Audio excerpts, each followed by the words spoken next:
Vamos aí, às 19 em ponto, iniciar a nossa quarta edição do Simpósio Pediátrico. Acho que de todos os simpósios que nós fazemos anualmente, o pediátrico é o mais antigo, né? Foi o primeiro, desde que eu entrei na Interacústicos, que nós idealizamos. E foi na pandemia, mas permanece até hoje, é sempre um assunto de muita relevância, audiologia pediátrica, sempre com muitas novidades, enfim. Então, vem aí a nossa quarta edição, tradicionalmente em outubro, por conta do Dia das Crianças. Então, nós vamos ter 2 dias esse ano, tá? De simpósio pediátrico. É hoje e amanhã. Ah, o início é às 19 horas, nos 2 dias, como estava no anúncio, tá? Das mídias sociais. Quando a gente reserva a sala no Zoom, a gente sempre tem que reservar um período antes, e é o que acaba indo para vocês no e-mail de resposta quando vocês se inscrevem. Mas o horário permanece, no que estava no anúncio mesmo. Então, nos 2 dias nós iniciaremos às 19 horas, tá bom? Ah, então, essa é a nossa quarta edição. A nossa programação de hoje, então, a nossa abertura aqui. Depois a gente vai ter uma aula sobre atualidades da triagem auditiva no Brasil, com a professora doutora Bárbara Rosa.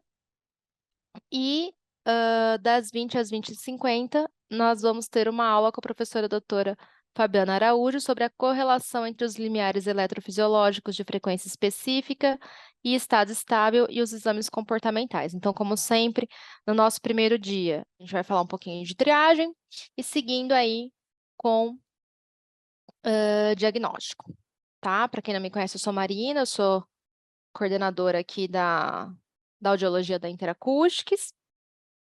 Vou dar seguimento aqui essa noite com vocês.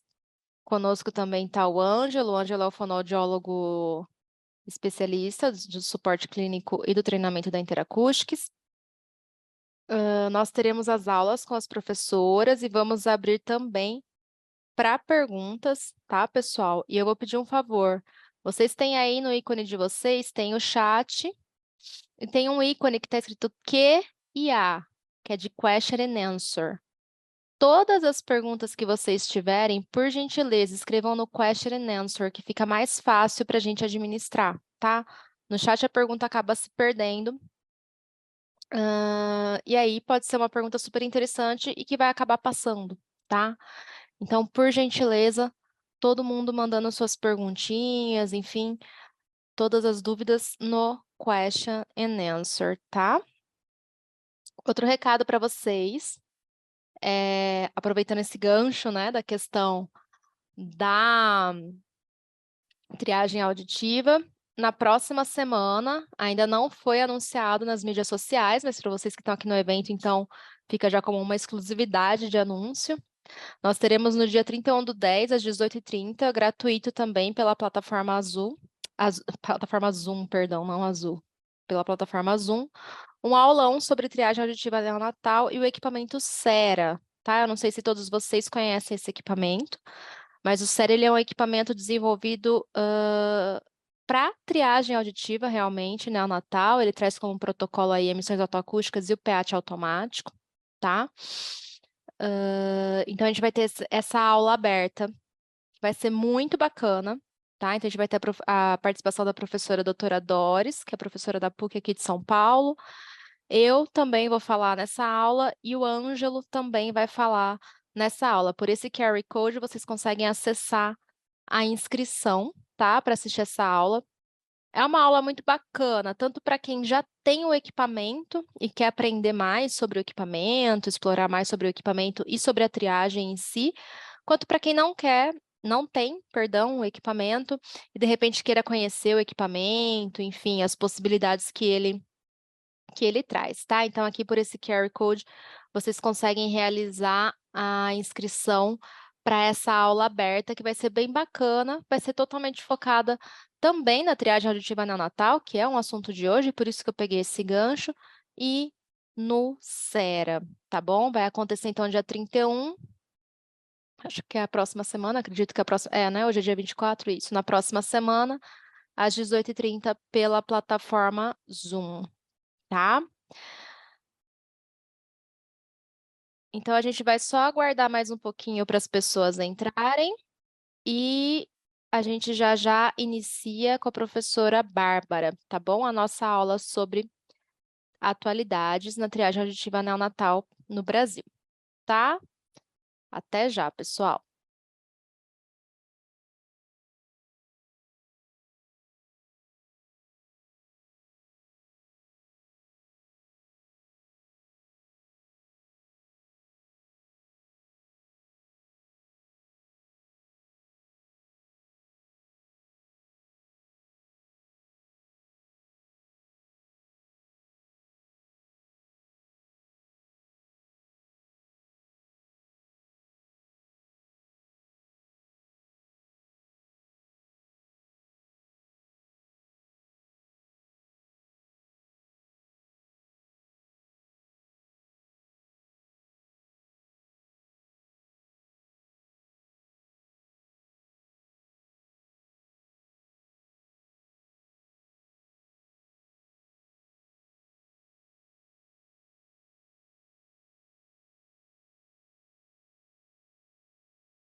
Bom, pessoal, vamos dar início então às aulas. Acredito que já tenha dado tempo de todo mundo escanear aqui o QR Code, todo mundo se preparar para uma noite aí de troca de conhecimento.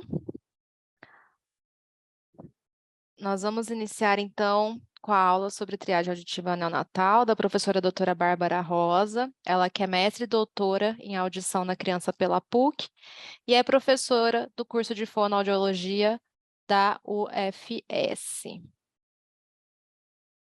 Vou parar de compartilhar para a professora poder compartilhar com a gente.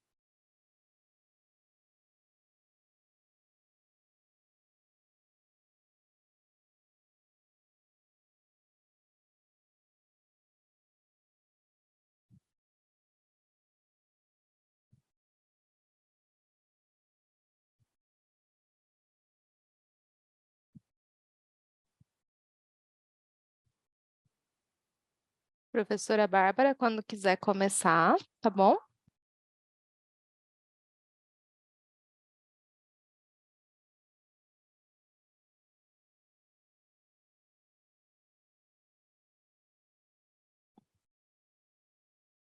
Ela caiu aqui da sala, pessoal, mas ela já está voltando, tá? E nós já vamos iniciar.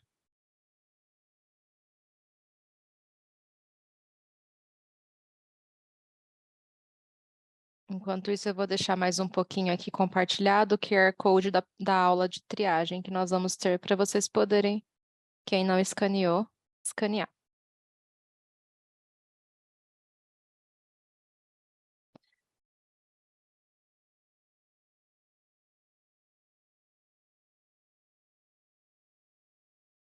Estão pedindo para enviar o link da aula pelo chat também. Algumas pessoas estão pelo celular e não conseguem escanear o QR Code. Quando iniciar a aula, aí eu mando para vocês o link pelo chat, tá bom? Vamos aguardar aí, então, a professora Bárbara, que já está entrando aqui.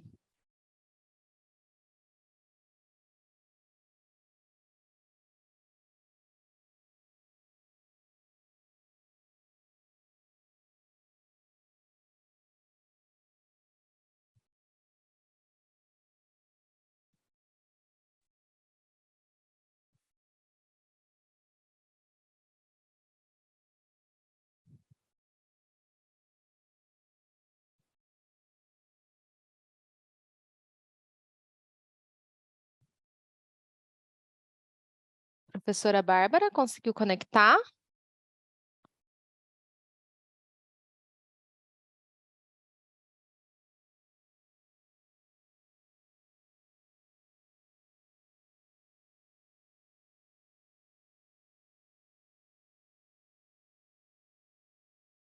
Joia.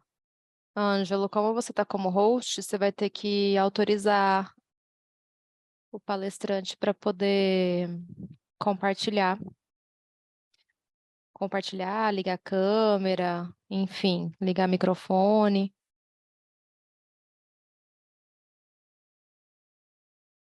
Não, professora, não estou te ouvindo, mas eu acredito que é porque o Ângelo tenha que te autorizar. Só um minutinho que ele já vai fazer isso.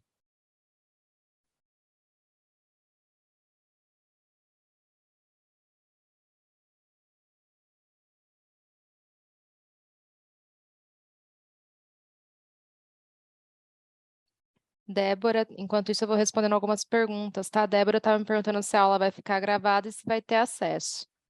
Eu aconselho assistir ao vivo, ela vai ficar gravada, mas vocês não vão ter acesso depois, tá? A gente não passa essas aulas para acesso depois. O ideal é realmente assistir ao vivo, até para poder tirar as dúvidas. Geralmente a aula é postada no ano seguinte, no YouTube da Interacústicos Brasil, tá? Mas só no ano seguinte, por exemplo, mês que vem provavelmente vai ser postada a edição de 2022, então no próximo ano é postada a edição de 2023 e assim por diante.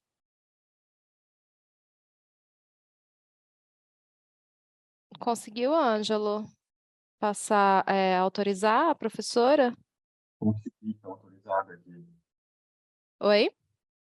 Consegui sim, tá autorizado, obrigado. Tá. Qualquer coisa, torna ela host, se ela tiver ainda com dificuldade.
Nós não estamos te ouvindo. Boa noite, professor. Acho que o ideal é a senhora sair e retornar. E se ele perguntar se você quer voltar com o áudio, tem que entrar com o áudio do computador. Bom, pessoal, a professora Bárbara está com um problema no áudio. Enquanto ela resolve, para não atrasarmos, eu vou pedir por gentileza para a professora doutora Fabiana Araújo dar início na aula dela, e aí depois a gente segue com a aula da professora Bárbara Rosa. Gente, boa noite. Eu sou a Fabiana Araújo, eu sou professora da Universidade Federal do Rio Grande do Norte. Estou muito feliz pelo convite da Marina para estar aqui novamente no simpósio, né, de audiologia pediátrica e trazendo um pouco dos estudos e pesquisas que a gente tem desenvolvido nesses últimos anos. Eu tenho feito estudos e pesquisa com a professora Doris Utilius, que é da PUC de São Paulo. Ela tem sido minha orientadora do pós-doutorado, que eu estou concluindo há pouco. Então, a gente tem alguns dados aqui que vai ficar um pouquinho para vocês aguardarem logo uma publicação, mas eu espero que logo, logo a gente consiga aí trazer mais informações. Então, sem mais delongas, a gente vai conversar um pouquinho mais sobre correlação de limiares eletrofisiológicos de frequências específicas e do potencial tanto do PEAT quanto do potencial de estado estável, e principalmente com os exames comportamentais, ou audiometria comportamental. E eu gosto muito de pensar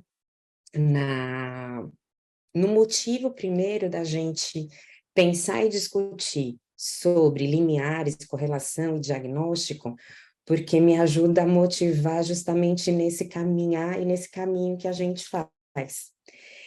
Então, assim, é uma grande pergunta, né? O porquê que a gente está aqui essa noite, parando para estudar, para atualizar, e com esses temas tão aparentemente específicos, mas tão importantes. E eu vou botar um videozinho só para a gente poder se inspirar um pouquinho.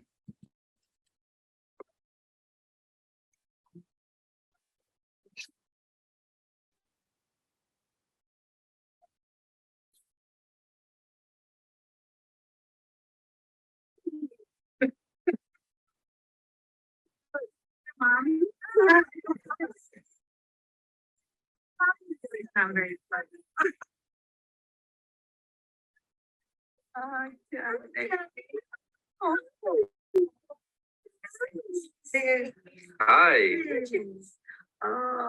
Hi.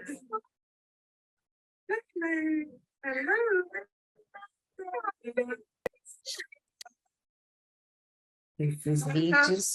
It's not bad when you say there.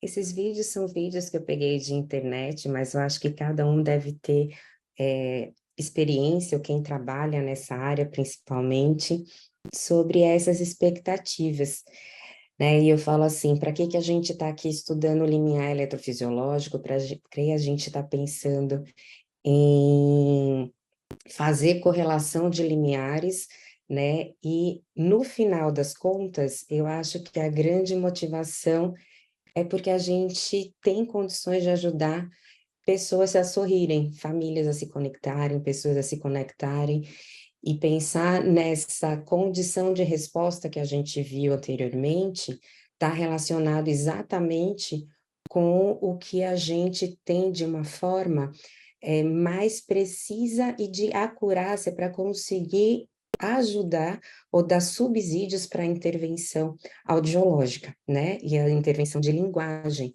que essas crianças ou que os indivíduos precisam ter. Então, isso é o que deve nos motivar. É a intervenção, é a busca de resultados ou de melhores resultados para que a gente possa ter a intervenção de uma forma mais acurada possível e que a gente possa promover justamente esses sorrisos, né? Então, pensando nessas questões, tem algumas coisas que eu vou colocar, mas não vou nem me aprofundar muito, né? Quando a gente fala de protocolos, aonde entra essas questões da avaliação dos limiares audiológicos, muitas vezes a gente observa que dentro de protocolos que são sugeridos, eles entram normalmente nas crianças que são as menorzinhas, né, antes de 6 meses, mas a gente vê nos outros procedimentos ou nas outras idades, entrando como avaliações complementares, e atualmente a gente tem visto muita aplicabilidade em pacientes que realmente têm alguns comprometimentos, né, de comportamentos, ou questões cognitivas e que não conseguem dar respostas de limiares auditivos de forma comportamental. Então, ele tem cada vez mais, tem sido aberto o leque para que a gente possa estar fazendo a utilização desses procedimentos. E o principal objetivo, sempre na avaliação audiológica, ela vai ser a gente determinar tipo, grau e configuração, porque isso é que vai dar subsídio para as intervenções que o paciente precisar tomar, né? E na pesquisa dos limiares audiológicos, a gente faz justamente a busca de determinação dessas informações, que elas são essenciais para qualquer intervenção que o indivíduo venha a ter que ter. No entanto, qual procedimento deve ser realizado, como é que a gente deve fazer, como é que deve acontecer, e a gente sabe que tem muitos procedimentos à nossa mão para que a gente possa pensar em diagnóstico audiológico. No entanto, dependendo do paciente, é necessário priorizar algumas estratégias ou alguns métodos, principalmente pensando em limiares, né? Então, a professora Bárbara depois vai falar mais da parte da triagem auditiva, então a gente não está pensando aqui na detecção ou só observar se há probabilidade de ter presença ou não, mas já é uma pessoa que tem, sim, uma possibilidade, né, de um risco maior de alteração auditiva, e a gente precisa realmente fazer esse diagnóstico de uma forma mais precisa e mais acurada possível. Então, assim, é sabido também nosso que o princípio do cross-check nos ajuda a fazer essa correlação entre as informações. É importante que a gente, enquanto fonoaudiólogo, saibamos quais procedimentos eles vão nos ajudar a ter as informações que a gente precisa. E quando a gente pensa na parte de limiares auditivos, pensando principalmente em grau ou configuração, é visto na literatura que os potenciais auditivos de tronco encefálico, por frequência específica, seja ele com estímulo Tony Burst Chirp, como também o potencial de estado estável, eles têm sido os procedimentos eletrofisiológicos sugeridos para obtenção desses limiares. No entanto, a gente não pode esquecer que a principal avaliação da audição vem por meio da avaliação pela audiometria. Então, a gente tem que pensar, sempre que for pensar em determinação de limiares, vai ter que pensar em via aérea e via óssea, a gente tem que pensar no tipo de estímulo a ser utilizado, Tony Burst, Chirp, ou o procedimento também a ser escolhido ou utilizado, às vezes o que a gente tem disponível nos nossos equipamentos para que a gente possa fazer aí as nossas escolhas e as melhores inferências clínicas para poder ajudar nesses pacientes. E por que a gente precisa pensar nessa correlação? Como eu falei antes, a gente busca uma avaliação de audição. E o padrão ouro de avaliação auditiva é a audiometria, que a gente já sabe, já conhece. No entanto, alguns pacientes, eles não conseguem nos dar essas informações de forma confiável. Então, a gente precisa, sim, da avaliação eletrofisiológica para que a gente possa tentar obter essas respostas de limiares auditivos. No entanto, a avaliação eletrofisiológica é sempre importante, eu gosto sempre de ressaltar, ela não avalia a audição. Então, ela sempre tem que estar associada com uma avaliação de comportamento auditivo desses indivíduos para a gente inferir. Mas ela, sim, nos dá subsídios e cada vez mais a gente tem observado nas pesquisas, nas literaturas, no desenvolvimento tecnológico, ela tem dado subsídio para que a gente possa inferir limiares que a gente obteria com a audiometria, ou seja, com o padrão ouro. Então, assim, a gente consegue fazer uma associação de limiares auditivos, mas a gente nunca pode esquecer que a questão do comportamento auditivo, da avaliação desse paciente de uma forma mais completa, ela é sempre importante. Então, a gente faz a avaliação de limiares eletrofisiológicos, buscando fazer a melhor associação que a gente tem com os limiares que poderiam ser obtidos na audiometria, e para isso a gente não pode esquecer que existem algumas questões que são essenciais para que a gente possa levar em consideração nessa busca de inferir limiares, que são os estímulos utilizados, os transdutores utilizados, o método que a gente usa, idade do paciente e os protocolos, porque todas essas questões aqui, elas vão interferir no que a gente chama de fatores de correção. Os fatores de correção, eles são um número que é estudado, calculado, estatisticamente analisado, para que a gente possa aplicar em cima dos limiares eletrofisiológicos, e aí sim, a partir da aplicação do fator de correção, a gente conseguir chegar de uma forma mais próxima, de uma forma mais acurada, perto do que seria uma possibilidade de limiar auditivo, tá? Dentro dos métodos, então, que a gente vem, eu estou falando aqui, os que buscam, os que nos dão possibilidade de determinação de limiares, é o PEAT e o potencial de estado estável, né? O PEAT, de uma forma mais específica, o que tem sido recomendado já há muitos anos é o PEAT frequência específica, e o estado estável, ele também utiliza a frequência específica.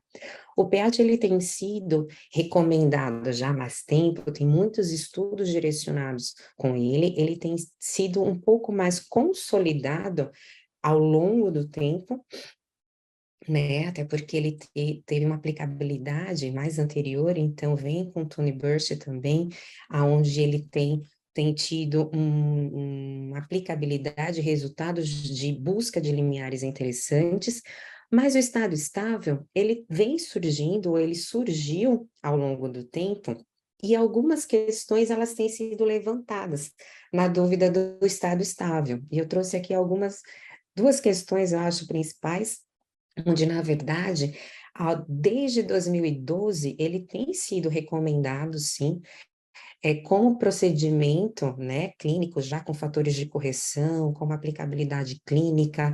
Antigamente, eles já tinham estudos com ele, mas em 2012 a gente teve aí o British Columbia que deu no seu guideline, ele sugeriu isso, na British Society também, e a gente vê a aplicabilidade e a sugestão não só mais do PEAT, frequência específica, mas do estado estável também, como um procedimento para a busca de limiares. No entanto, o que se via anteriormente era que o estado estável, e aqui está de amarelinho, é que ele não deveria ser utilizado sozinho, isso continua, porque principalmente a gente vê o princípio do cross-check, né? Mas uma questão que a gente escuta ao longo do tempo, e a gente tem visto mudanças dentro da literatura, é que ele teria uma acurácia maior em perdas severas e perdas profundas. Atualmente, eu vou mostrar aqui também, a gente tem visto muitas literaturas aonde essa correlação, ela já tem sido muito importante, forte correlação, tanto em perdas leves quanto em perdas moderadas.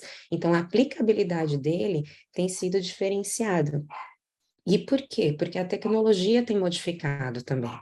Então, a tecnologia modifica, a gente tem novos parâmetros, novos padrões, novos tipos de análise, e que isso tem ajudado para que a gente possa também ter uma acurácia melhor no nosso procedimento clínico, no nosso dia a dia. E por isso que eu coloquei aqui de uma forma importante, que é importante a gente pensar sempre nos equipamentos e protocolos, né? Para que a gente possa saber o que a gente está usando e de que forma a gente consegue inferir informações desses procedimentos. Vou falar um pouquinho mais disso ali para frente, então não vou me ater tanto aqui. Uma outra recomendação que é feita também é na utilização do estado estável no espectro da neuropatia auditiva, onde ele sozinho ele não consegue fazer essa detecção do espectro. Então, em casos onde a gente precise fazer esse diagnóstico diferencial, a associação com o PEAT, ele é importante, ele é interessante para que a gente possa ter resultados mais claros, né? Bom, pensando então aí nos equipamentos e protocolos, a gente tem que levar em consideração que as técnicas que são utilizadas em cada equipamento, seja a técnica relacionada a tipos de estímulos, as configurações que esses estímulos têm, as formas de filtragem, as formas estatísticas dentro do próprio equipamento, para trabalhar os dados clínicos que ele obtém, para dar evidências estatísticas, inclusive, dentro dos equipamentos, que a grande maioria dos equipamentos nos dá dados estatísticos dentro dele, da confiabilidade, né, daquela resposta que a gente está observando. Então, essas técnicas fazem diferença. Uma das questões técnicas que eu tenho visto dentro das pesquisas, a gente tem visto clinicamente e conversando com muitas pessoas, né, clínicas, é a utilização do estímulo CHIRP. O estímulo CHIRP, ele vem ao longo do tempo sendo cada vez mais recomendado e referendado como um estímulo interessante e importante na obtenção de limiares auditivos, devido à sua melhor visualização, a melhor formação de respostas, e isso nos dá uma possibilidade de registro, principalmente pensando em limiares auditivos. E equipamentos que nos ajudam, de uma forma estatística, a ter uma confiabilidade maior quando é utilizado esse tipo de estímulo, isso também traz uma segurança maior nas respostas ou nas interpretações que nós temos que fazer. A idade do paciente também é algo que é importantíssimo, porque normalmente os fatores de correção, além dos métodos e das técnicas que são utilizados dentro dos equipamentos, eles dependem também da idade da criança, porque existe uma questão anatomofisiológica que também tem que ser levada em consideração no desenvolvimento. Então, tamanho de orelha, volume de orelha, a questão de calcificação craniana por conta da vibração óssea e de atenuação. Então, vários fatores, eles têm que ser levados em considerações, e por isso que é extremamente importante a gente saber qual protocolo que a gente está usando, se aquele protocolo, ele tem uma aplicabilidade interessante dentro do nosso equipamento, e sim, a partir do entendimento de todas essas coisas, a gente buscar quais são os dados que podem nos ajudar a fazer essas correções que são correlacionados aos protocolos que escolhemos para que a gente possa ter aí uma boa análise, tá? Esse daqui é um protocolo que é sugerido pela British Society, né, 2019. É um protocolo que eu tenho utilizado já há um tempo na minha rotina clínica, é um protocolo que eu tenho utilizado nas pesquisas também, e ele tem, a gente observa que ele sugere todos os parâmetros que a gente deve utilizar, o que poderia ser utilizado para obtenção dos limiares. Nesse momento, esse protocolo, a gente tem utilizado ele no equipamento Eclipse, né, no EP25, aonde a gente faz tanto o estímulo Tone Burst quanto o do Chirp, e tem o equipamento também que faz o estado estável, que também utiliza o estímulo Chirp, tá? Então, nesse equipamento, os resultados que eu vou mostrar da pesquisa que a gente tem feito, das análises que nós estamos fazendo, é exatamente baseado com parte nesses protocolos e no equipamento que eu falei para vocês. Por que que eu estou dizendo isso? Porque se a gente for na literatura, existem vários equipamentos, existem protocolos específicos para cada um desses equipamentos. E os fatores de correção, eles têm que ser utilizados a partir dos protocolos e trazidos, então, para a sua rotina clínica, e não a partir de um protocolo qualquer. Então, você tem que entender, ver bem qual é o equipamento que você está, escolher bem o protocolo utilizado, para que esse protocolo possa realmente te dar subsídios para fazer as interpretações clínicas que sejam necessárias. Esse equipamento do British Society, ele também traz para a gente já valores de correção, já considerando idade da criança, ele traz valores de correção relacionado à idade gestacional, tipo de transdutor, tipo de estímulo utilizado. Então, a gente tem várias questões que a gente tem que levar em conta. Não existe um valor para a gente aplicar especificamente. A gente tem dados clínicos de correção que, dependendo da condição clínica desse paciente, da idade, dependendo da técnica que a gente está utilizando, no PA de frequência específica, a gente vai fazer a aplicação de acordo com as escolhas clínicas que nós fizemos, tá? E tudo isso por quê? Porque o nosso objetivo não é simplesmente obter o limiar eletrofisiológico, mas sim, a partir da aplicação dos fatores de correção corretos e apropriados para esses procedimentos, a gente conseguir inferir de uma forma mais acurada os limiares que seriam próximos dos comportamentais, porque são esses que vão ajudar e dar subsídios para que, na intervenção, possa acontecer a intervenção de uma forma clara, de uma forma também mais segura, principalmente quando a gente fala de bebês e fala de crianças pequenas, que elas não conseguem nos dar algumas outras informações. Então, dentro do que a gente tem encontrado nas correlações de limiares, eu vou apresentar aqui um caso inteiro, para poder chegar lá no final, mostrar as correlações, depois eu vou mostrar mais alguns casos, mostrando a vocês a correlação dos limiares que a gente tem visto, para a gente conseguir compreender um pouco o que a gente está querendo chamar e o que a gente está querendo dizer sobre essa correção de limiares. Então, para esses pacientes, como eu já disse, a gente usa o equipamento do EP25, a gente usa o protocolo da Inglaterra, com os fatores de correção que são sugeridos, porque todos esses procedimentos também são sugeridos para esse equipamento que a gente tem utilizado. Então, esse primeiro paciente que eu trouxe, ele é um paciente de falha de triagem, tinha como antecedente mãe com deficiência auditiva, ele fez os exames audiológicos, tinha timpanometria tipo A, alguns procedimentos, vou passar aqui rapidinho, mas só para a gente ver que ele passa por todo o procedimento de avaliação audiológica, né? Ele faz as emissões otoacústicas, aqui a gente pode observar que essas emissões estão ausentes, tanto do lado direito quanto do lado esquerdo. Aqui só uma questão técnica.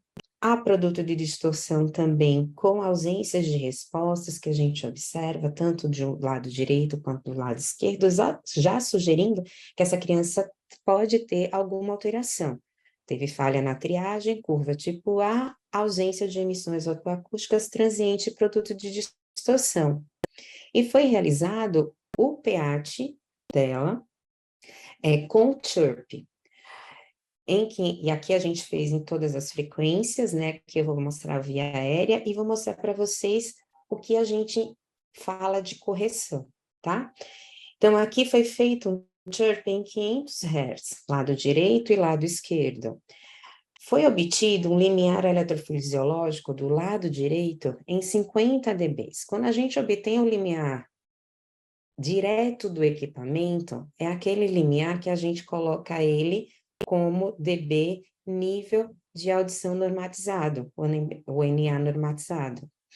Esse dB, que é o que a gente retira direto do equipamento, é o limiar que a gente precisa aplicar um fator de correção para a gente poder obter o nível de audição estimado, que esse nível de audição estimado é o limiar eletrofisiológico a ser correlacionado com a audiometria, o que seria a audiometria comportamental. Como eu disse a vocês, não vai ter um valor exato que eu posso dizer assim, é só aplicar X. Não. Sempre que você tiver, tem que ver o transdutor, tem que ver o tipo de estímulo, tem que ver a idade gestacional do paciente para poder identificar qual o padrão de correção para cada frequência que a gente tiver que utilizar, tá? Então, vocês vão ver que às vezes tem um pouquinho de diferença na correção de um para o outro. Nesse caso aqui, ó, 50 dB de nível de audição, para essa criança, o fator de correção foi de 15 dB. Ele passou a ter um limiar de 35 dB nível estimado de audição, tanto do lado direito quanto do lado esquerdo. Na frequência de 1000 Hz, teve um limiar eletrofisiológico de 60 de um lado, e aí ele teve uma correção de 50, então o limiar estimado dele é o de 50 dB. Do lado esquerdo, limiar de 40, aplicando o fator de correção, ele passa para 40 dB de limiar estimado nessa frequência. Em 2000, 50 dB, ele teve 45 de limiar estimado. Percebam que aqui a gente já tem 5 dB de diferença só na correção para este caso, nesta frequência, né? Do outro lado também é a mesma coisa. Em 4000, 60 dB e 60 dB também estimado, porque nesta criança, nessa questão específica, a correção para esse indivíduo era 0 em 4000. Então, fica os 60 dos dois lados. Foi realizado também via óssea, onde obteve resposta de 40 dB de via óssea para esse paciente, ausência em 30 dB do lado esquerdo. Em 2000, ele teve ausência em 40.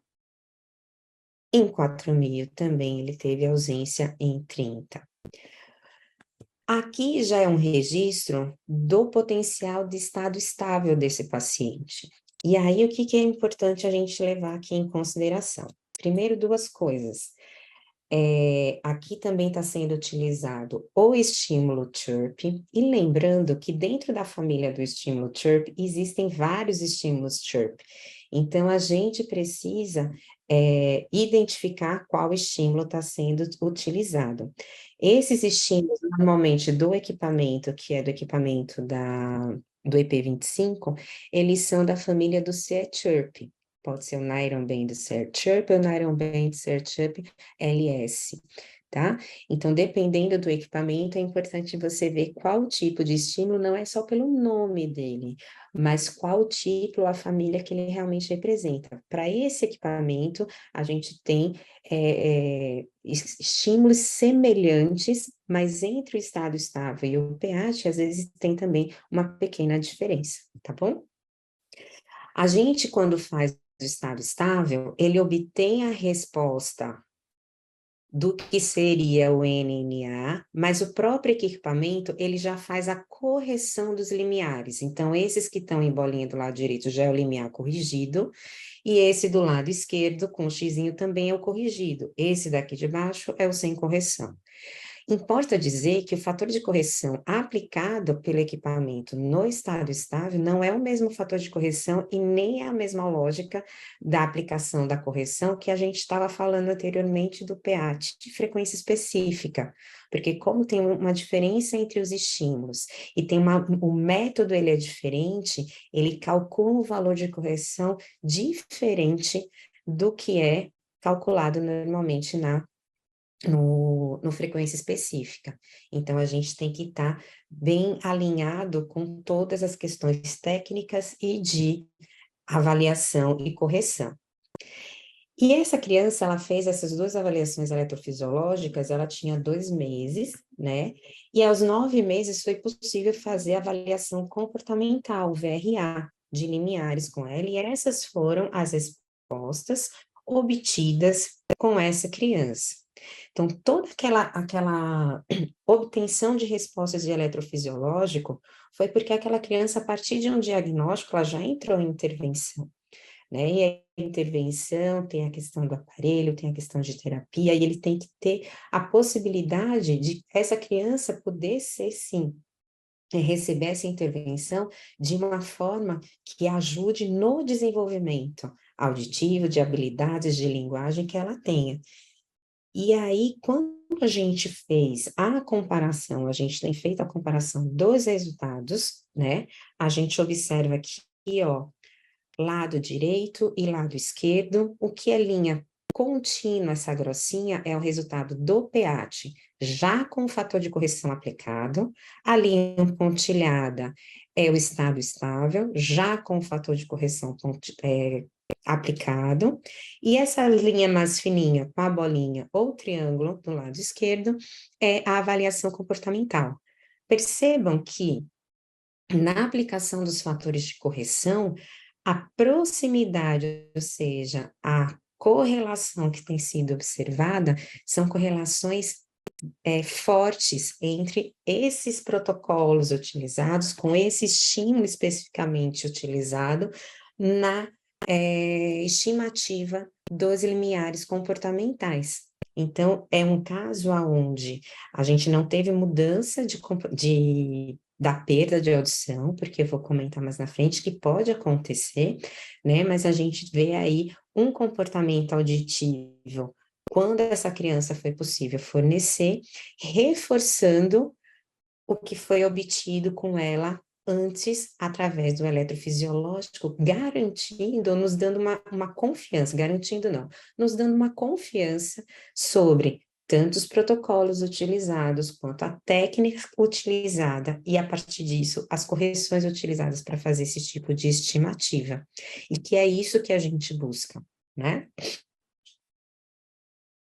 Então, assim, só para ilustrar aqui, e aí depois a gente já está indo para o nosso finalzinho, eu peguei aqui só o lado direito, esse gráfico do lado esquerdo aqui, ele é o PEAT, frequência específica, essa linha mais clarinha contínua é ele sem a correção, é o mesmo gráfico que tem aqui, só que aqui do lado eu peguei cada exame específico e botei com correção e sem correção.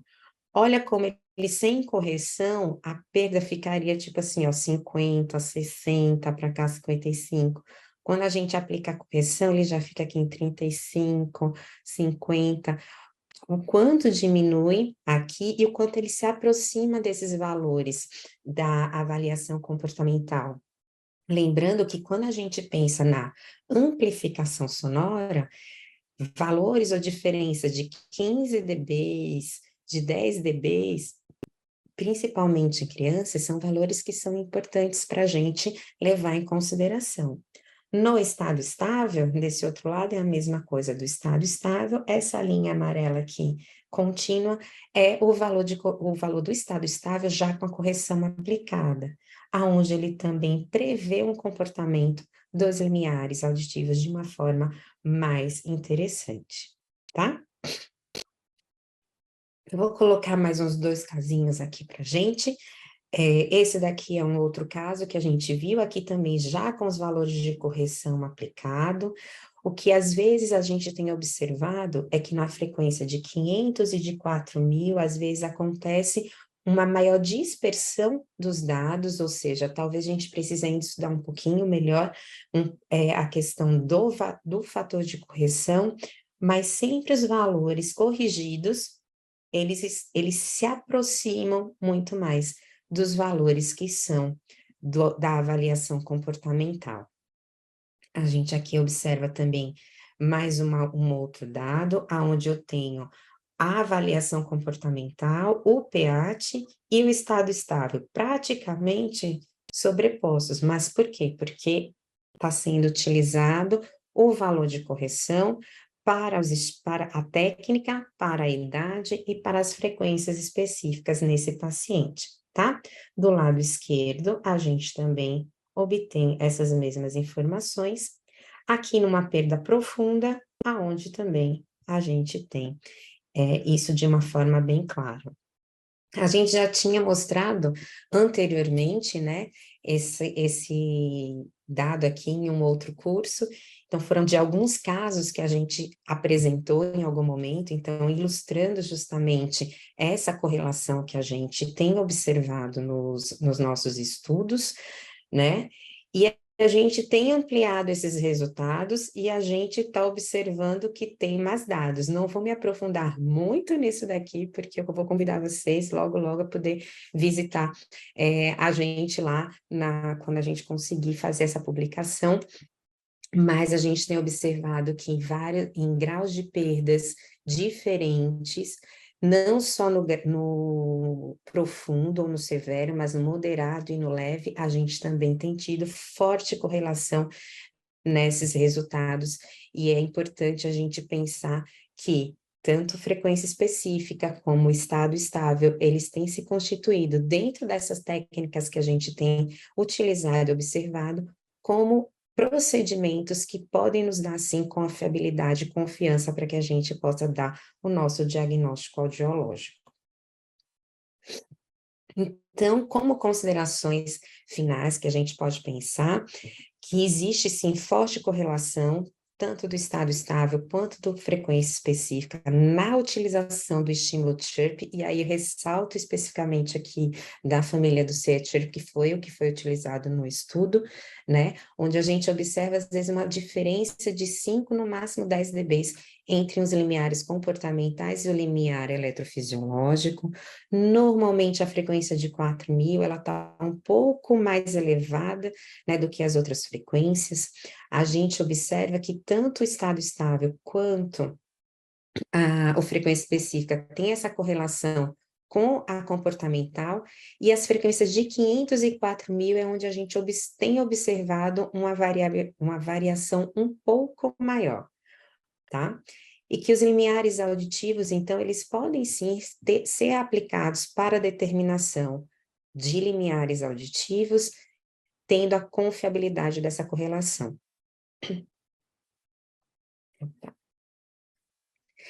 E a gente está fazendo também mais outros estudos, além disso daqui que a gente já mostrou em outro tempo, que já desencadeou aquela ampliação, existem alguns outros estudos com outras frequências específicas, com outros transdutores também que sejam interessantes e estímulos, e a gente espera, ao longo do tempo, a gente ir trazendo esse aprimoramento, porque é importante que a gente entenda como é que esses fatores de correção, ou como seria a determinação desses fatores de correção, nos mais variados tipos de perda. A gente está falando aqui na perda sensório-neural, de uma forma mais geral, mas a gente tem como fazer, dentro da própria sensório-neural, a gente vê que existem variabilidades de configurações, né, de graus, então, que é importante a gente ainda continuar estudando, como também a gente buscar para outros transdutores de via óssea, além da via aérea, tanto do estado estável quanto do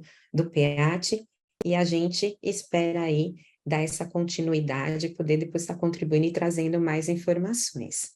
Então, só para a gente não esquecer e a gente finalizar, lembrar a avaliação audiológica e o diagnóstico audiológico, eles são informações complementares, porque para além do diagnóstico de determinar se tem limiar ou não alterado, a gente precisa olhar para esse sujeito no comportamento auditivo. Os limiares, o eletrofisiológico, não vão refletir a audição, mas eles nos dão subsídios, sim, para que a gente possa inferir limiares que são correlacionados com os comportamentais. É sempre importante uma avaliação comportamental auditiva associada, ou logo que possível, desses pacientes, né? A correlação dos limiares eletrofisiológicos e comportamentais, elas têm sido cada vez mais estatisticamente comprovadas e significantes entre todos esses métodos, e a gente pode sim ter no estado estável uma boa correlação dos limiares, não só para perdas profundas e severas, mas também nos outros graus de perda. Bom, eu acho que era isso que eu tinha para conversar um pouquinho com vocês, e eu volto a palavra para a Marina.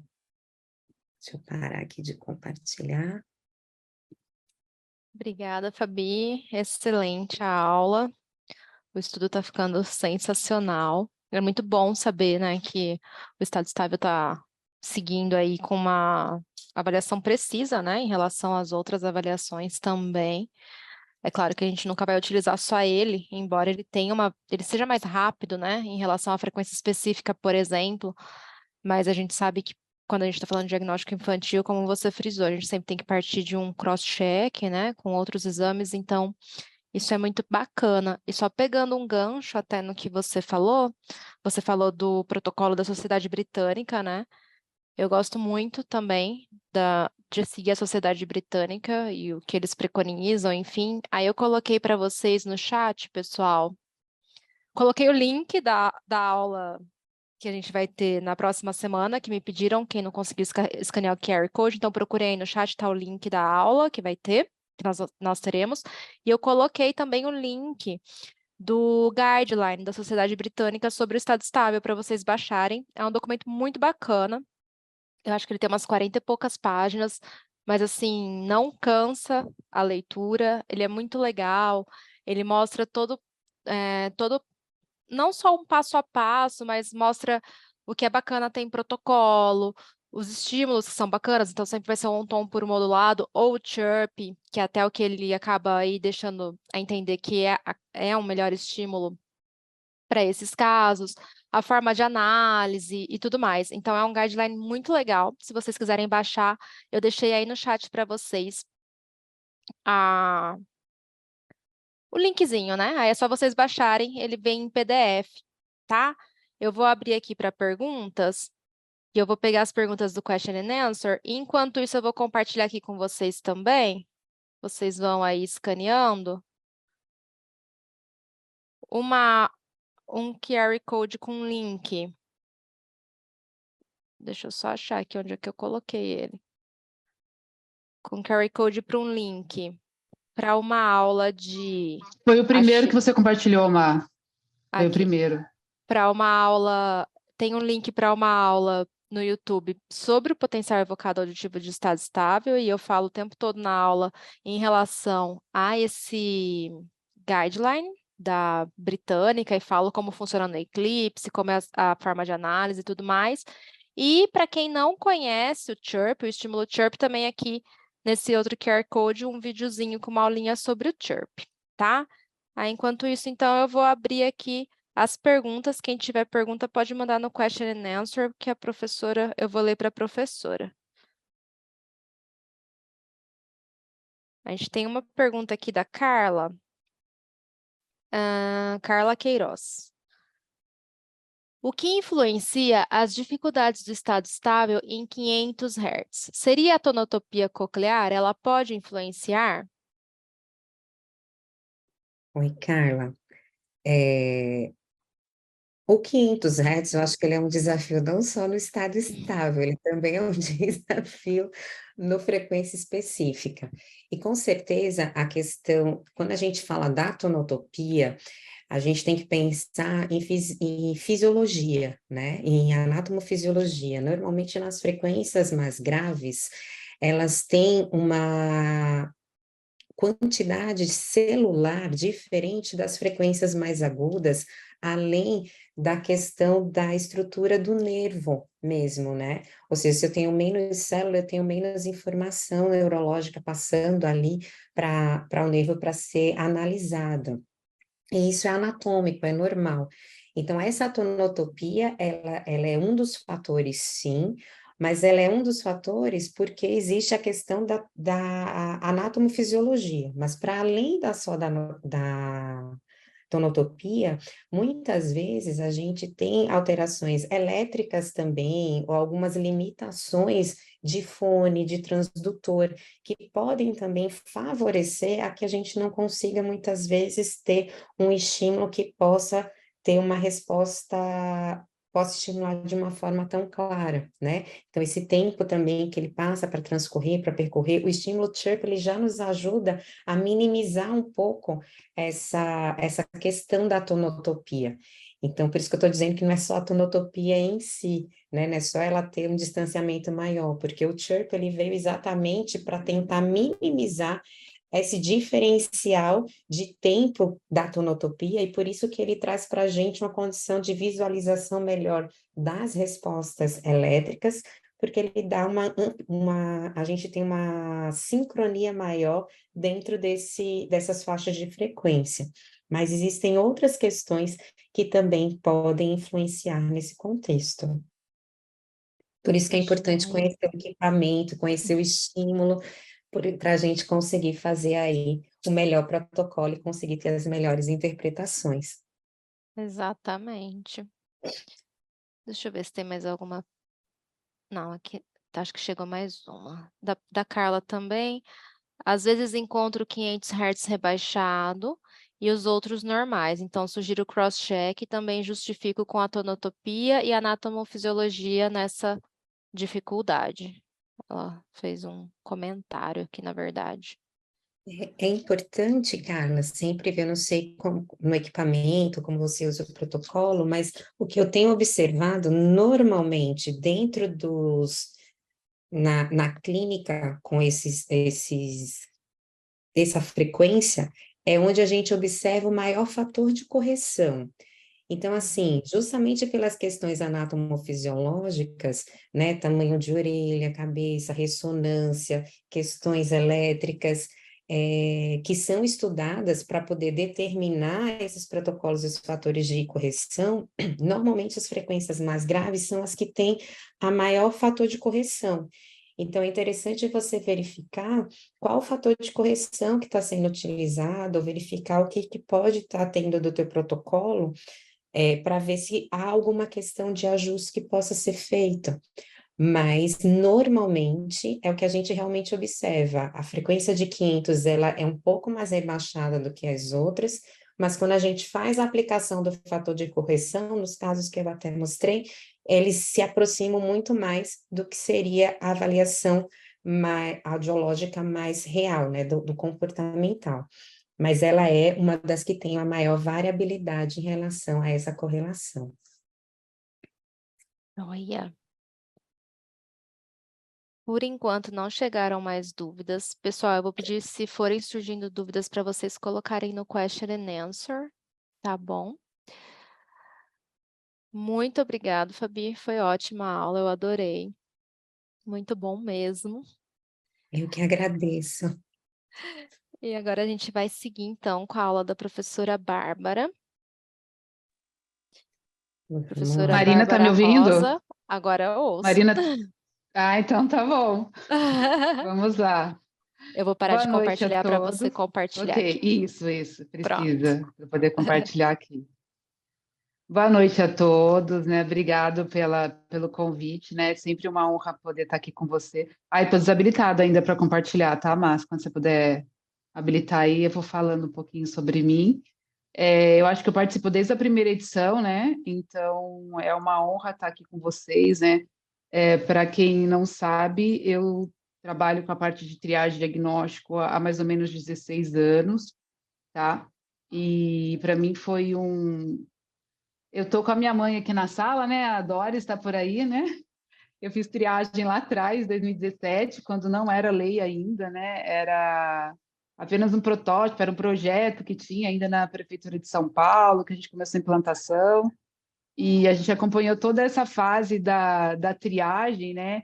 Implantação no município de São Paulo, e eu estava no grupo da Doris, que é minha grande mãe acadêmica, né? Sou eternamente grata a ela por tudo que eu aprendi nessa jornada, e então estar no SEAC me fez evoluir absurdamente dentro de toda essa jornada, né? Então, aí eu fiz implante também, trabalhei com implante, depois eu vim para a universidade, e aí eu comecei meus desafios aqui dentro da universidade, no qual eu vou completar 10 anos, tá bom? Ah, a Dora está aqui. Vamos lá, eu vou dar uma agitada aqui, tá, minha gente? Para quem não me conhece, eu sou um pouco 220, tá? Eu vou falar um pouquinho sobre as recomendações, né, que tem dos guidelines, Joint Committee, desde 1972, ele faz as recomendações, sendo a última em 2019, no qual ele fala 1 mês triagem, 2 meses diagnóstico, 3 meses já intervenção, como usa. 2010, já a Dora está publicando um novo paper aí, né, fala 1, 3 e 6, ou seja, se você consegue atingir essa meta 1, 3 e 6, você já pode tentar atingir a meta 1, 2 e 3, mas a gente sabe isso não é a realidade no nosso país, né? De norte a sul do país, por diversas situações, até por conta da cobertura que a gente tem no país. Então, como eu falei, né, a gente teve os primeiros papers do Joint em 1972, sendo o último em 2019. A gente não pode esquecer de falar do serviço do Alan Davis, que para mim é o pai da triagem no mundo, né, na Inglaterra. Então, eu acho que a gente aprende muito quando a gente estuda a Europa, Estados Unidos, o que é feito lá, o que a gente é viável dentro do nosso país, dentro do norte a sul do país, o que dá para a gente fazer. A gente tem os diretrizes do Ministério da Saúde, que norteia 2012, que norteia o que a gente deve fazer dentro da triagem, diagnóstica até intervenção. A gente tem os papers da Academia Americana, Britânica, Sociedade, como a própria Fabiana falou. Então, a nossa prática toda ela tem que ser baseada em evidência, né? A gente não tem achismo que a gente faz, né? Então, todo e qualquer procedimento, você tem que estar bem ponderado, né? Não é uma simples triagem. Eu falo que é um processo de triagem auditiva neonatal. Ele tem começo, meio e fim. E aí, não poderia deixar de mencionar o Gatano, foi onde tudo começou, lá atrás, em 1998, com a Mônica Chap-Chap, Flávia Ribeiro, Doris e tantas outras. Se não fossem elas abrindo esse caminho, a gente não teria conquistado a Lei Federal em 2010, tá? Em agosto de 2010, e no qual mudou a nossa vida. E a gente, falando dessas especificidades de norte a sul do país, eu tive uma experiência, assim, que eu falo que é gratificante, né, em 2010, de estar dentro desse processo ali, junto com a professora Doris, da implantação da triagem no município de São Paulo. Eu estava fazendo um mestrado nessa época, e a Laís estava fazendo em relação à qualidade da triagem auditiva neonatal. Então, para mim, foi muito rico, né, ter esse aprendizado em São Paulo. Então, se passaram-se 13 anos, e aí eu consigo fazer um panorama do que a gente fazia lá e o que está sendo empregado hoje, o que mudou, o que não mudou. Em 2015, eu vim para Aracaju, né? A gente começou uma batalha aqui para a implantação da triagem, a triagem seletiva. Então, hoje, a nossa realidade nos hospitais é uma realidade no qual a gente não tem o PEAT nas maternidades, tá? A gente só tem as emissões otoacústicas. Com a pandemia, que era um projeto do Estado ter comprado o PEAT, a gente não conseguiu obter, tá? Porque a verba foi direcionada para a pandemia, e a gente retrocedeu e está começando tudo do zero. No Hospital Escola, a gente tem tudo, tá? A gente tem triagem, diagnóstico e o serviço de implante coclear. No nosso estado, a gente tem 2 serviços de implante coclear, no Hospital Universitário e no São José, tá bom? Então, vamos lá. Em relação ao SUS, né, fazer um recorte um pouquinho da minha trajetória, como eu falei para vocês, em 2017, eu comecei com a Doris a fazer triagem, em 2018 eu fui fazer eletrofisiologia, e nesse período de 2008, eu estava lá fazendo eletrofisiologia com a Doris, e eu estava no ambulatório do Hospital Municipal de São José dos Campos, tá? E aí a gente começou um programa muito interessante que a gente teve lá, que foi a triagem até o diagnóstico. Em 2 anos, a gente fez quase 1.200 beras, né? A gente usava o Hortman. Então, aí eu falo para vocês, gente, eu acho que a gente tem que querer começar a fazer o programa, fazer o serviço, né? Depois que for chegando os outros equipamentos para a gente, tudo.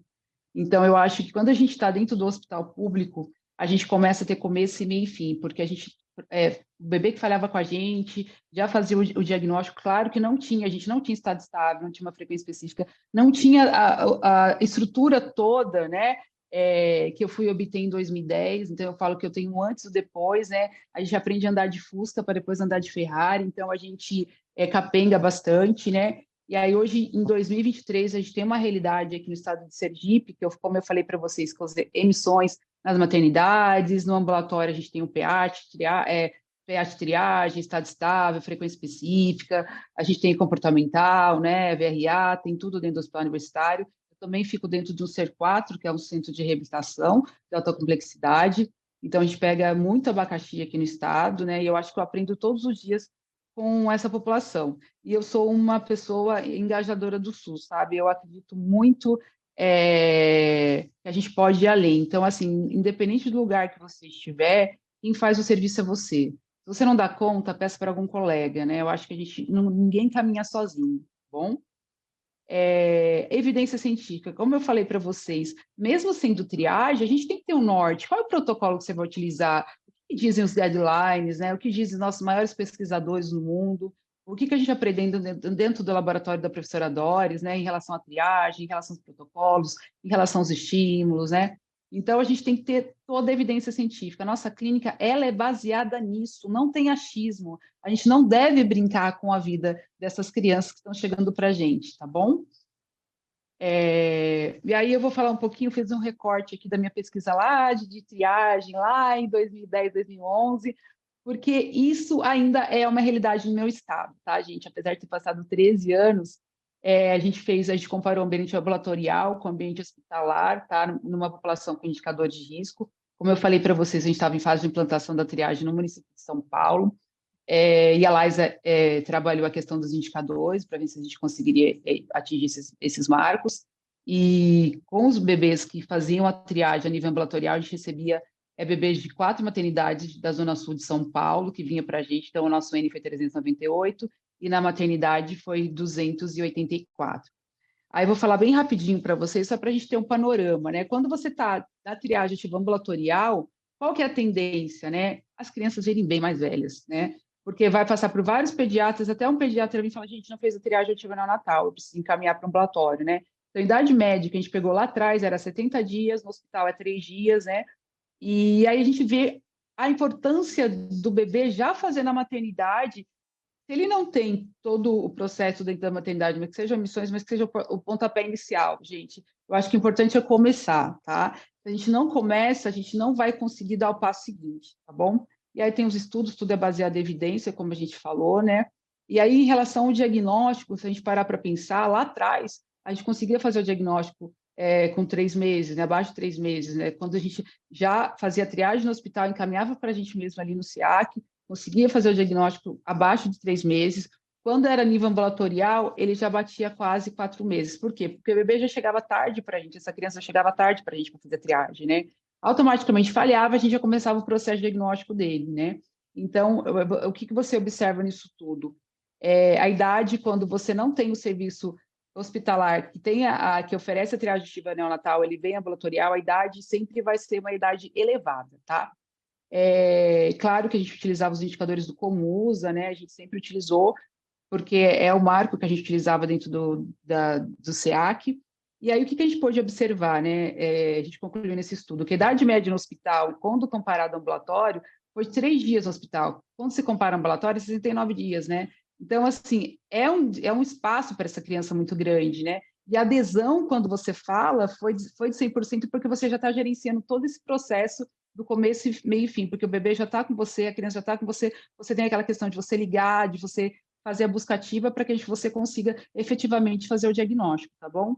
Aí aqui eu vou falar um pouquinho do nosso projeto piloto que a gente fez do Estado Estável, tá? Foi o projeto de PIBIC da minha aluna. Então, como que foi esse projeto piloto? O objetivo foi ver a aplicabilidade da triagem auditiva utilizando o Estado Estável, tá? A gente fez uma calibração, qual que seria melhor, 30 ou 35? A gente chegou no consenso que deveria usar 35, e como que a gente fez, né? Veio para o nosso ambulatório, os bebês de alto risco da maternidade, os indicadores que a gente segue é o Joint Committee 2019, a gente fez várias perguntas para esses familiares que levaram essas crianças, tudo, E a gente fez as emissões autoacústica e o PEAT no estado estável, tá bom? Como que você fez esse estado estável, gente? Eu coloquei 500, 2 e 4 com o fator de correção que ele chegava em 35, tá? Aí eu automaticamente já colocava. O tempo médio que a gente conseguiu com essa triagem foi de 2 a 3 minutos, tá bom? E aí, o que é importante? O preparo para a gente estar executando esse procedimento na triagem, tá? Então, dessa amostra que a gente coletou no hospital, 17 indicadores de risco, tá? Sendo que a maior ocorrência era a UTI neonatal. Então, na UTI neonatal, ele vem com um combo todo completo, né? E uma criança foi excluída dessa amostra, tá bom? Dessas 21, 42 orelhas foram analisadas, né, sendo que 3 crianças falharam, tá? Elas foram encaminhadas diretamente para o diagnóstico, então a gente conseguiu executar o potencial evocado em 21 crianças, o potencial evocado do estado estável, 21 crianças, foi algo muito interessante para a gente, né? A gente fica sempre pensando, tá, mas será que a criança, a gente não tem nada no grave, em 500 Hz, né? Então, a gente começou com essa inquietação. É uma coisa meio de pesquisador mesmo, porque a gente, quando usa o equipamento automático de PEAT, por mais que a gente tenha uma validação, que seja o IBRAS, o equipamento é maravilhoso, tudo, a gente acompanhou o estudo da Mabel, que trabalhou muito lindamente essa pesquisa, né, com o CHIRP, a gente viu a efetividade que tem, a sensibilidade do equipamento no modo automático. E aí, por curiosidade, a gente começou a fazer essa pesquisa com a questão da triagem com estado estável, pensando também nas frequências graves, tá bom? O que a gente concluiu nessa pesquisa? Que é realmente promissor. Você pode fazer o potencial evocado aditivo de estado estável, triagem, tá? Nessas crianças na maternidade ou no hospital. Tudo vai depender se você tem essa estrutura dentro da sua instituição. A gente sabe que o módulo de PEAT ele custa de 20 a 30 mil, dependendo do equipamento. A gente teve um tempo muito reduzido, assim, você faz as 2 orelhas ao mesmo tempo, você demora uma média de 2 minutos, né? Isso para a gente foi muito bacana o resultado. Porém, novos estudos têm que ser feitos, uma amostra maior, né? Para a gente ver realmente, vale a pena fazer 30 ou 35? Na nossa amostra, a gente achou melhor fazer 35, a gente demorou uma média de 2 minutos, tá bom? Aí a gente foi estudar no último ano os desafios acerca da triagem neonatal no mundo, uma revisão sistemática, a gente começou a comparar o Brasil com o mundo. Como é que nós estamos, né? A gente tem grandes políticas públicas em prol da pessoa com deficiência, né? Se a gente parar para pensar, a gente tem uma política muito rica, porque a gente consegue fazer a triagem, diagnóstico e a reabilitação desse sujeito. Então, a gente começou a estudar um pouquinho sobre isso, né? A gente fez uma revisão sistemática, foi o TCC de 2 alunas minhas, os desafios acerca da atual da fonoaudiologia, acerca da triagem ativa neonatal, de forma comparativa, né? Comparou o mundo, né? E aí foi cadastrado um Prospero, todo aquele critério que tem, né? Que a gente faz a revisão sistemática, busca ativa, o critério de inclusão foi de 5 anos, exclusão, quais foram os critérios? Que tinha parte de reabilitação auditiva, implante, ASE, por aí vai.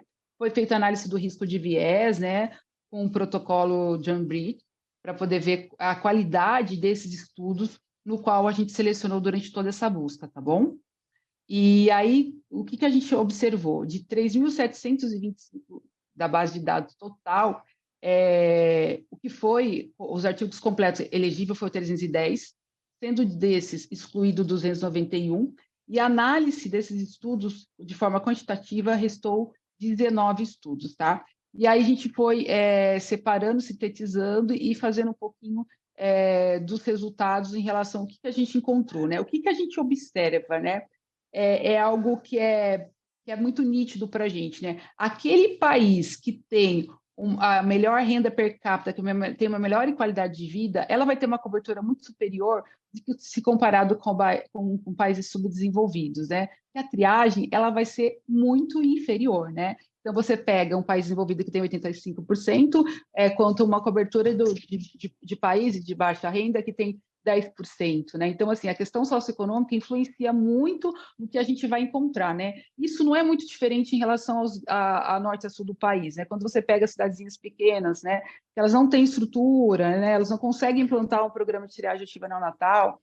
Por quê? Porque tem uma questão de recurso. É o que está em jogo, tá? E uma outra questão também, por mais que já tenha sido feito a lei de 2010, no que se refere à triagem ativa neonatal, muitos profissionais têm o desconhecimento ainda acerca da triagem ativa neonatal. A gente acha, nossa, mas 13 anos já se passaram, tem diversas políticas que falam sobre isso, porém, muita gente ainda não se empoderou ainda, né, em relação a isso, né? Então, eu acho que é uma coisa que a gente precisa sempre estar reforçando com todos os profissionais da nossa área que estão ali trabalhando com a gente, seja o enfermeiro, seja o pediatra, o agente de saúde, todas essas pessoas têm que estar envolvidas, porque eu falo que é um programa de triagem auditiva neonatal. Ele tem começo, meio e fim, tá? Ele não é uma coxa de retalho, tá bom? E outra coisa, essa revisão sistemática, ela vem para reforçar e falar em relação às práticas da triagem auditiva neonatal. Como esse trabalho está sendo feito, né?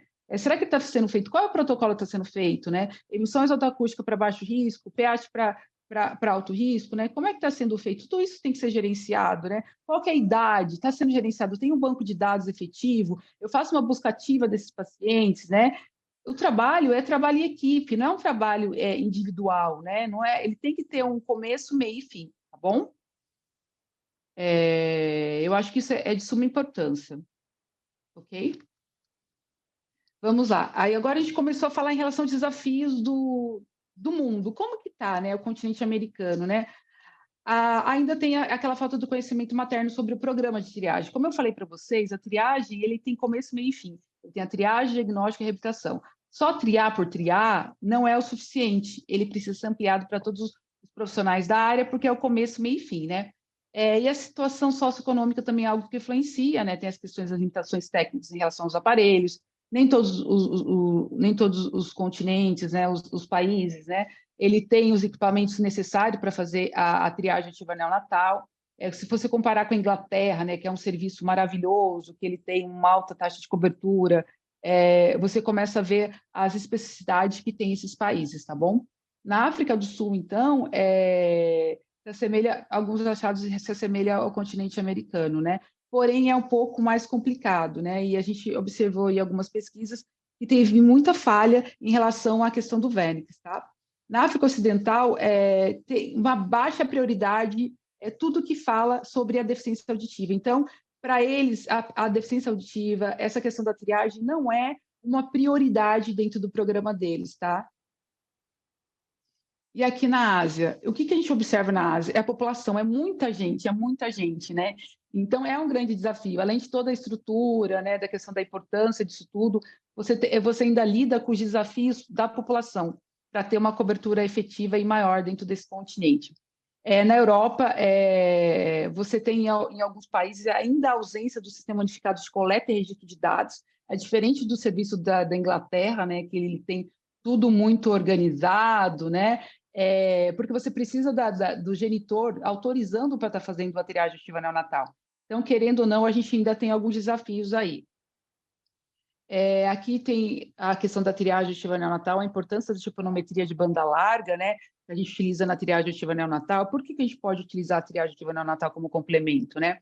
Porque ele vai ver a questão da presença do Vernix ou não. Isso é um paper que foi publicado recentemente em julho pela Doris, Jéssica, todo o grupo, a Fabiana também participou, a Tatiana, a Ana Carla, que é o grupo da Doris, estudou a questão da trigonometria de banda larga em crianças com indicadores de risco para deficiência auditiva. Está aqui o QR Code, quem quiser se aprofundar, a gente não vai falar muito de banda larga, eu vou mostrar especificamente alguns exames bem rapidinho para vocês, tá bom?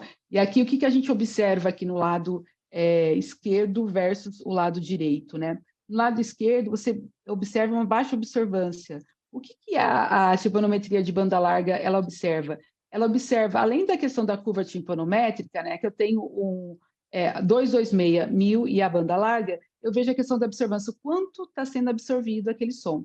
Então, quando você vê uma timpanometria dentro da normalidade, você vê uma boa observância, 100%, tá? E aqui você vê uma baixa observância, então você observa uma observância de 0,1, e o que você espera na população infantil, né? Na população RN, 0,55, não o 0,1. Então você já observa que está alterado essa banda larga dessa criança. Aqui foram resultados audiológicos da questão do Zika vírus, tem a questão do tempo, né? Eu vou pegar um gancho rapidinho do que a Fabiana falou em relação ao estado estável. Quando a gente começou a trabalhar com estado estável em 2010, era 40 minutos para fazer estado estável. Hoje a gente consegue fazer em 7 minutos, 500, 2 e 4, orelha direita e esquerda. Eu vou estar mostrando alguns casos para vocês, tá bom? A questão do cenário em relação às estruturas, né? A gente sempre imagina que a gente vai ter aquela mega estrutura, que o bebê vai vir, que eu vou ter tudo ali engajado, mas nem sempre é assim.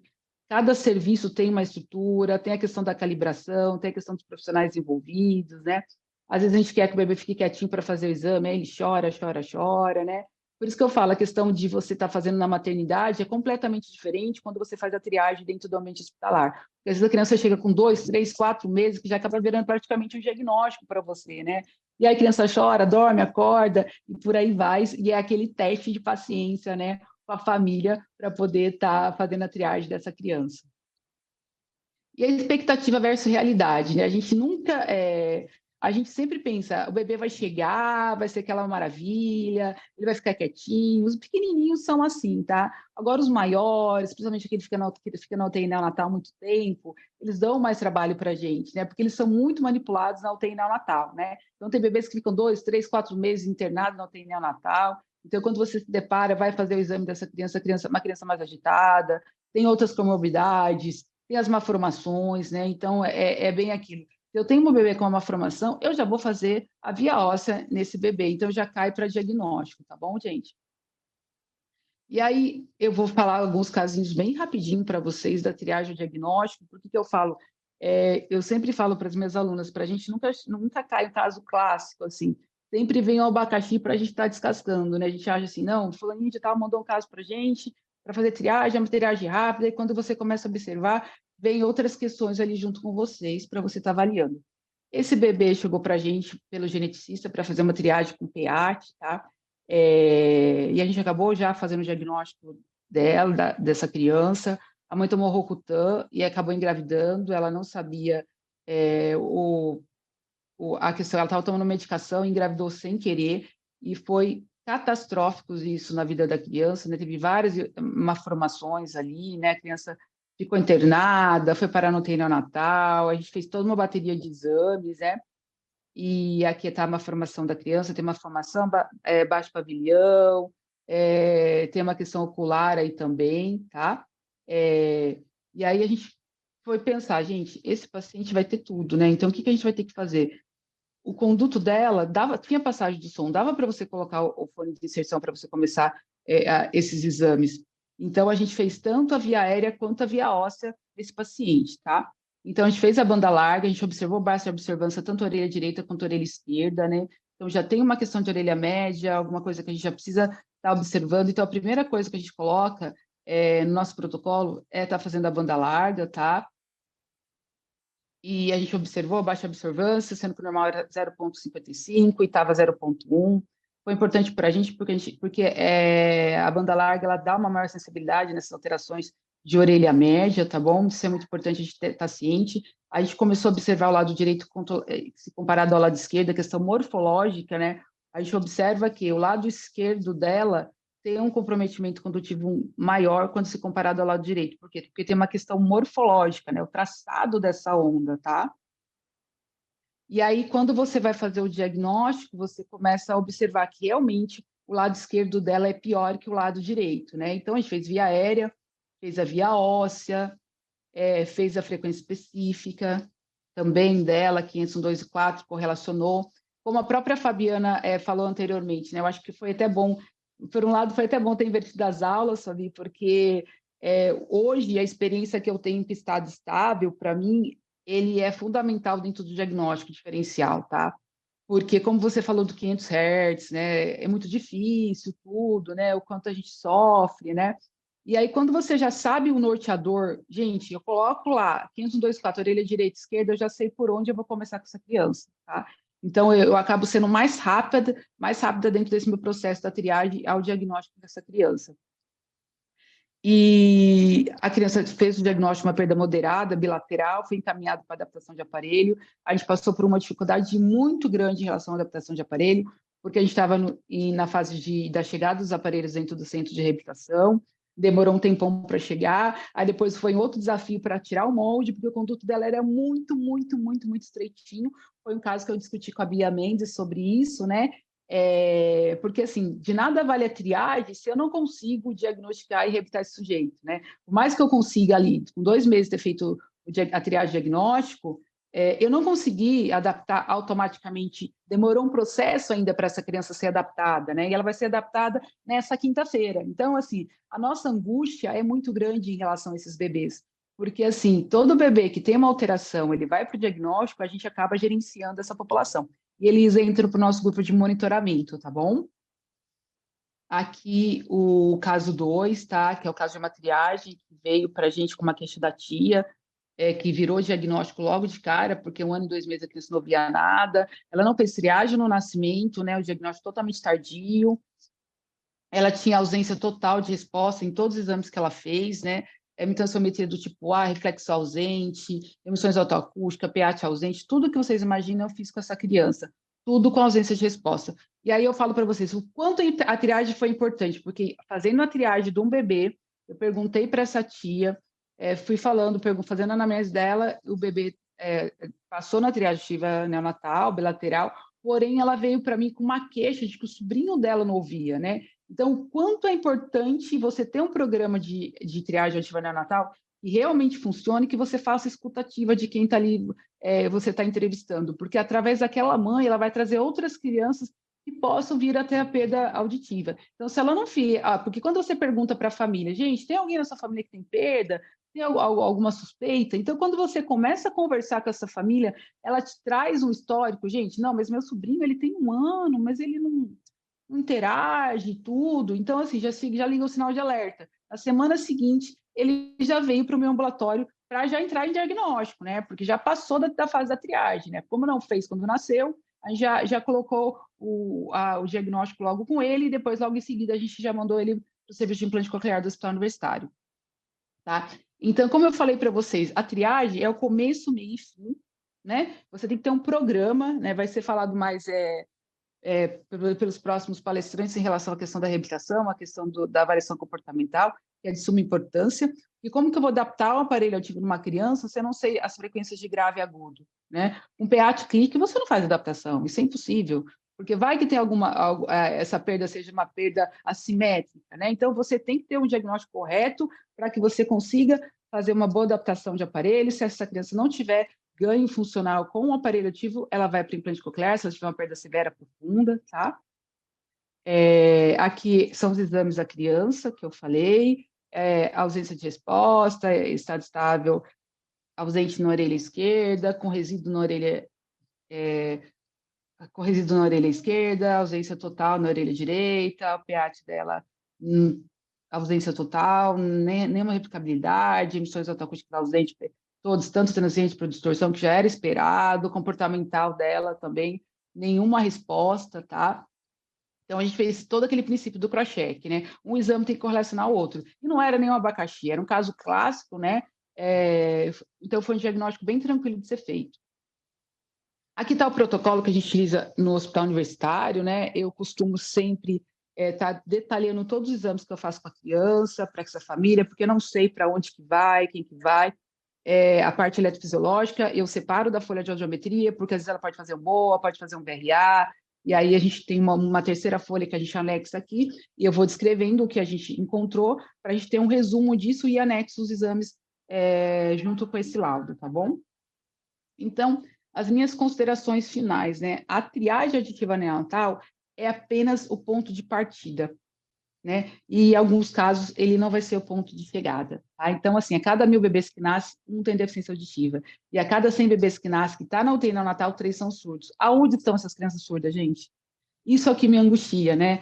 Aí eu estava conversando com a Bia, né, em relação a essa criança que eu fiz o diagnóstico com 2 meses, e a minha dificuldade estava na reabilitação, né?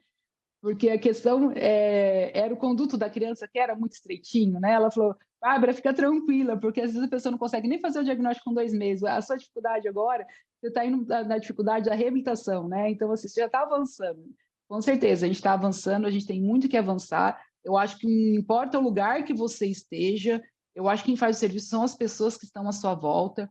E aí eu sempre falo, o trabalho em equipe é o que vai fazer você chegar mais longe, né? Você ter o contato com o pediatra, com o enfermeiro, com o médico da família, fazer a escutativa dessa família que está chegando para você, né? Através de uma mãe, eu cheguei ao sobrinho dela que teve uma deficiência profunda, que já foi para o programa de implante coclear, né? Então, como eu falo para vocês, a gente fala em programa, em processo, em começo, meio e fim. Então, a triagem ativa neonatal é o pontapé inicial para muitas outras coisas. Então, a gente tem todo um universo pela frente que a gente tem que estar bem atento, tá bom? A questão do sistema de referência e contra-referência, a questão dos indicadores, né? Eu tenho que saber, se eu no meu programa, eu não tenho que faço diagnóstico, eu tenho que encaminhar para alguém, para ele estar fazendo o diagnóstico, para estar encaminhando para a reabilitação, todo o sistema tem que estar interligado, né? Eu tenho que ter um banco de dados, seja no papel, seja Excel, qualquer coisa que você tenha, né? Você tem que ter, você tem que saber gerenciar os seus dados, né? E a gente se depara com muita falta de estrutura de norte a sul do país, né? Então, eu falo para você, gente, trabalhe com o que você tem. Trabalhe com o que você tem. Porque quando a gente começou no Hospital Municipal lá em 2008, a gente não tinha nada. A gente começou muito precário. E depois, quando a gente começou a mostrar resultados, depois de 1, 2 anos, a gente começou a ter estrutura. A gente começou a ter uma estrutura muito boa, né? Porque os gestores, ele começa a ver os dados. E todo gestor, o que ele quer ver? Ele quer ver dado, né? E a questão socioeconômica também é um outro fator muito, muito importante para a gente. Você está atendendo no setor privado, é diferente do setor público, né? Até você conscientizar, até a questão da distância, por exemplo, aqui, eu estou na capital em Aracaju, eu tenho cidade que está 2, 3 horas daqui, né, de Aracaju, né? Quanto tempo essa pessoa demora para chegar até mim aqui no hospital? Então, eu tenho que ser rápido, efetivo, já falei na triagem, já começo o diagnóstico, eu não sei se essa criança vai voltar. Então, quando eu venho e faço estado estável nela, triagem, eu já estou fazendo um pré-diagnóstico nela, né? Então, isso para a gente é muito importante. Então, é algo que, para mim, quem puder fazer, faça, né? Porque eu acho que é interessante estar fazendo junto com o PEAT automático, com o IBRAS, fazer estado estável, porque se você demorar 1 minutinho fazendo o IBRAS, que é 1 minutinho cada orelha, mais 2 do estado estável, em 5 minutos você já fez um pré-diagnóstico dessa criança e você está ajudando a fazer o diagnóstico precoce e efetivo dessas famílias, dessas crianças aí que tem. Então, é isso, né? Não poderia deixar de agradecer a minha mentora, a minha mãe na saúde auditiva, na pediatria, a professora Doris, professor Orozimbo, que me ensinou muito do universo do implante coclear, colei nele, fui até adiante, né, ali com ele, meu pai, meu mentor, meu grupo de pesquisa, os meus alunos, meus estagiários, que é um time grande, que reveza, e tem uma turma que ainda está comigo. Eu acho que a gente não faz nada sozinho, né? Eu acho que a gente só consegue chegar além se a gente tiver outras pessoas conosco, né? Então, assim, eu consegui ver a questão dos desafios da triagem ativa neonatal no mundo, porque eu tive 2 alunas de trabalho de conclusão de curso que aceitou o desafio de fazer revisão sistemática, vamos estudar, vamos ver o desafio, e hoje elas estão trabalhando em outro serviço e ela usa o trabalho para isso, tá? Então, eu acho que é muito importante isso, porque juntos a gente é capaz de chegar muito além. Muito obrigada a todos. Vou finalizar aqui a apresentação. Vou me colocar à disposição para perguntas. A minha câmera não quer abrir nem no celular, gente, e nem no computador. Eu acho que hoje está difícil, viu? Eu acho que é Hoje comigo mesmo, a Marina. tecnologia não está colaborando hoje. Não sei, eu acho que é o link, não é possível, porque meu computador não abriu, no celular não abriu e a câmera estava normal, tá? Aí eu não sei o que aconteceu. Eu vou tentar, Eita. eu vou ficar só numa tela aqui, vou sair, tá? Vou ficar com a outra e vou ver se melhora aqui, tá bom? Joia. Pessoal, quem tiver perguntas pode mandar no question and answer. Só pegando um gancho também Obrigado primeiro, né, professora Bárbara, a aula foi também sensacional. Pegando um gancho na aula, a professora falou um pouco sobre a timpanometria de banda larga, né? Para quem não conhece, quer conhecer a TIMP de banda larga, quem quer entender um pouco mais como ela ajuda, principalmente na questão com os pequenos, eu joguei no chat para vocês também o link de uma aula sobre isso, tá? É só acessar, tá aí no chat esse link. Enquanto eu aguardo aqui, ver se Marina, chega alguma pergunta. Oi, pode falar. Aqui, na verdade, fala que o anfitrião não desativou meu vídeo. É uma questão do anfitrião, que ele não liberou. Você não pode iniciar seu vídeo, pois o anfitrião desativou o vídeo. Eu te coloquei como co-host. É como se você fosse anfitriã. Deixa eu colocar de novo. Vamos ver se... Vê se vai. Ah, agora foi. Tá vendo que não era eu, não, Marina? Tá vendo que não era eu, não, gente. Mas assim, foi um desafio muito grande estar aqui falando com vocês, com a câmera que não funcionou, mas tudo bem, né? Estou à disposição de vocês, porque vocês precisarem, né? Eu dou esse módulo de triagem ativa neonatal na pós-graduação da Fono Hospitalar. Então, todo semestre eu acabo atualizando, né? Eu não trouxe os meus 100 e tantos slides de triagem, senão vocês iam morrer, porque é muita história da triagem, né? E cada vez que a gente acha e vê, não é uma simples triagem, gente. É algo que você tem que ser feito com muito cuidado, porque quando um bebê falha na triagem ativa neonatal, você não tem noção do luto que é para aquela mãe. A mãe acha assim, gente, mas meu filho é surdo. Então, por isso que eu falo, gente, acolhimento e humanização, né? Ele não é uma orelha apenas, ele tem uma família. Então, eu acho que isso é algo muito importante quando a gente está dentro de um programa de triagem ativa neonatal, acolhimento e humanização, quando você está trabalhando com as crianças pequenas, tá? É a sensibilidade que você tem com o usuário. Isso mesmo. Então, pessoal, lembrem que a pergunta é no Question and Answer, tá? Eu deixei o linkzinho da aula de banda larga para quem se interessar no chat. Enquanto as perguntas não chegam, eu só vou deixar avisado que amanhã a gente também vai iniciar às 7h, e é pelo mesmo link que vocês entraram hoje, tá? Então, é só entrar no mesmo link, tá bom? Chegou uma Eu acho- perguntinha aqui da Michele, ela perguntou o seguinte: professora, RN sem IRDA, que passa na TAM e é preconizado que passa na TAM, é preconizado o acompanhamento aos 9 meses? Então, se ele não tem nenhum indicador de risco, não tem por que ele entrar dentro daquele programa, aquele gerenciamento que você faz até o 3º ano de vida. O que a gente sempre anota na caderneta de vacina da criança, né? E orienta os pais. Orienta em relação ao desenvolvimento de audição e linguagem. Na caderneta de vacina tem todos os marcos de desenvolvimento, tá? Então, você tem que orientar a família a observar. Caso a criança não desenvolva, tem todos aqueles marcadores, aí retorna. Mas aí tem que ser uma queixa da mãe, porque a criança não está desenvolvendo conforme recomenda as diretrizes do Ministério da Saúde, a carteirinha de vacinação, que na verdade é um verdadeiro livro, né? Mas a gente orienta em relação a isso, a gente dá um guiazinho também para as famílias, porque às vezes nem todo mundo tem aquela carteirinha que tem tudo, né? A gente fez um folderzinho bem básicozinho sobre desenvolvimento infantil, que fala de audição e linguagem, e dá para essas famílias. Então, é uma pergunta muito interessante, tá? Porque, assim, se ele tiver algum indicador de risco, né, aí sim você vai estar fazendo esse monitoramento e lembrando que cada indicador de risco você vai ter um período de gerenciamento dessa criança, tá? Porque tem o Joint Committee 2019, então vai lá no paper e que lá tem tudo certinho em relação a esse monitoramento. Obrigada, Joia. Doris. Acho Eu que acho que chegou é só mais uma isso. Tem aqui. mais uma que chegou aí. Não, ela está agradecendo só. Tá. Então, eu acho que, já que não tem perguntas, eu vou falar um pouquinho para vocês, só para a gente finalizar aqui. Da questão da sensibilidade com a triagem ativa neonatal, né? Eu penso em programa, penso em processo, né? A gente acha, não, gente, é só um passe e falha. Gente, não é um passe e falha. Eu acho que se você tiver recursos, tiver tecnologia, puder utilizar dentro da sua maternidade, o protocolo que é o protocolo ideal, você tem as emissões otoacústicas, você tem um pH para bebê de alto risco, já faz direto o pH de alto risco, não fica tentando fazer as emissões, assim, porque o bebê de UTI neonatal, eles têm muita falha nas emissões otoacústicas, tá? Então, otimiza o seu tempo, porque você está manipulando o bebê da semi-UTI neonatal ali, né? Tem a questão da infecção cruzada, assim, tomar bastante cuidado com isso. Então, eu acho que isso a gente tem que estar sempre atenta e seguir os guidelines, né? E as diretrizes do Ministério da Saúde. E, Doris, pelo amor de Deus, publica logo o Joint Committee 2023, ou Comusa 2023, para que a gente tenha aí um paper novo para a gente colocar, né? Chegou mais uma pergunta, professora, da Florence, perguntando como vocês procedem com as crianças que falham nas emissões e passam no pH automático. Então, provavelmente é alguma questão da alteraçãozinha de orelha média, ou até, também pode ser a questão da colocação da sonda, né? O que que a gente preconiza quando você faz um programa de triagem ativa neonatal?